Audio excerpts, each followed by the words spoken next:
په خیرونه د ریجیم چینج اپریشن او د امریکن سایفر حوالې سره کنفیوژن لا اوس هم برقرار دی. ښاغلي عمران خان صاحب وی چې امریکې سازش کړی دی د هغه وخت اسټبلیشمنټ یا بالخصوص چیف اف آرمی سټاف جنرال قمر جاوید باجوه صاحب په لوټ کې اغستی دی، په اعتماد کې اغستی دی، او بیا دلته باجوه صاحب د خپلو ملګرو په مرسته باندې د طاقتورو حلقو په مرسته باندې زما حکومت لرې کړی دی. دا ړومبی موقف و، یعنې په ابتدا کې کال 14 میاشتې وړاندې. خو بیا اوس خان صاحب 15-16 میاشتې وړاندې بیا موقف بدل که، خپل سټینډ بدل که، وی چې دلته نه سازش امپورټ شوی د بهر نه دی بلکې دلته جوړ شوی دی او بهر ته ایکسپورټ شوی دی. بیګا خان صاحب په خپل ویلاګ کې وی اردو کې زه د هغه ایگزیکټ فقره راخلم کہ جنرل باجوہ نے حسین حقانی کے ذریعے امریکہ سے کہا کہ جنرل باجوہ کو سائفر بھیجو کہ جنرل باجوہ عمران خان کو اقتدار سے ہٹاؤ. نو اس دی کې کنفیوژن دا دی چې باجوہ صاحب دلته نه سازشو کو د ښاغلي خان صاحب خلاف حسین حقانی له 1,000 ډالر ورکړي چې امریکې ته امریکا په دې خبره باندې کنوینس کی چې امریکا جنرل باجوہ صاحب ته ووایي چې جنرل باجوہ صاحب ته جنرل باجوہ ولګا او سازش وکړه د عمران خان خلاف چې حکومت لري کړی چې د پی ډی ایم حکومت راوستي شي، یعنی رژیم چینج شي. یو ځل بیا د سره جنرل باجوہ صاحب سازش وکړو، سفیر پخوانی سفیر حسین حقانی ته 1,000 امریکایي ډالر ورکړه. هغه امریکن اسټبلیشمنټ په دې خبره کنوینس کړه چې تاسو جنرل باجوہ ته ووایئ چې جنرل باجوہ سازش وکړي او جنرل باجوہ د خپلو ملګرو په مرسته باندې د خان صاحب حکومت ختم کړي او ریجیم چینج اپریشن وکړي. او دا هم چې باجوہ صاحب غوښته چې کله باجوہ صاحب حکومت لرې کوي د خان صاحب نو چې باجوہ صاحب ته پته ونه لګي. او دې کې انټرسټینګ خبره دا ده چې امریکي اسټبلیشمنټ کله د حسین حقانی په وینا باندې کنوینس شو، قایله شو چې او جنرل باجوہ صاحب له سازش پکار دی او موږ له د جنرل باجوہ صاحب د سازش مرسته پکار ده، نو هغه پاکستانی سفیر یو انډر سیکرټري د لاندې درجې یو ملازم یا د لاندې درجې یو سفارتکار یا سیاسي کس چې دی نو هغه د عمران خان برای راست ملازم د ښاغلي خان صاحب د حکومت د شاه محمود قریشي لاندې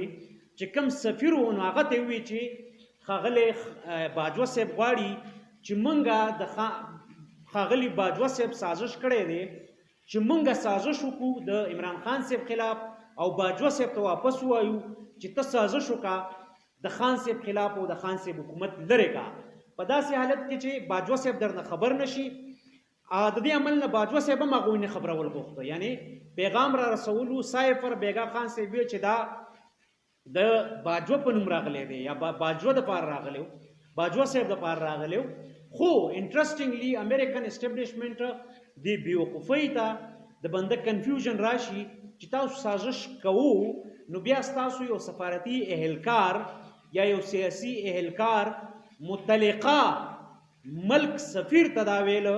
چې ته خپل یعنی سایفر چې ځي نو هغه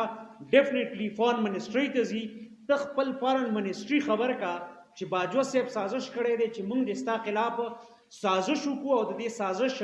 په ذریعه د باجوہ صاحب تا لرې کړي او ته دې خبر شي باجوہ صاحب د دې نه خبر نشي او لہذا سازش دی چې ستا حکومت دې لرې کړی شي. تر اوسه پورې زما دا خپل انډرسټینډینګ دی، ان ممکن ده چې تاسو بهتره توضیح کولی شئ ځکه زما مازغه هغسې کار نه کوي په دې معاملاتو باندې. نو دا ډېر انټرسټینګ غوندې نکته ده او دا بیګا حسین حقانی صاحب هم منشن کړي وه او واقعي دا کنفیوژن دی د 14 میاشتو نه چې سازش کړی چا او بیا ایگزیکیوشن د دې یعنی امپلیمنټیشن عمل درآمد چا کړی دی. خان صاحب روزانه بنیاد باندې کنی نو په هفتوار بنیاد باندې په دې کې نور ټویسټ پیدا کوي او کنفیوژن لا نور هم سیوا کوي. دا کېدای شي خان صاحب سم وایي، کېدای شي زمونږ ذهني سطح دومره نه وي. خو دې کې سوال اخري او غټ سوال دا دی چې باجوہ صاحب کله سازش وکړو نو بیا امریکې ته ولې وي چې زه د دې ځای نه یو سازش امپورټ کوم، تاسو بیا ما ته واپس ایکسپورټ کوي. دا خو ډایرکټ هم بیا هغه عمل کولی شو او بیا امریکې دومره بیوقوفي چې لو چې کوم دی هغه د لاندې درجې انډر سیکرټري هغه یو اهلکار دی او هغه پاکستانی سفیر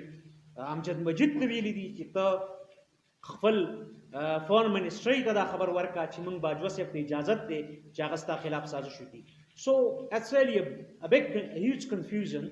دا یو ډېر لوی کنفیوژن دی دا د انزایټي ډپریشن او دغسې ټینشن یې جوړ کړی دی او د بېګا راسې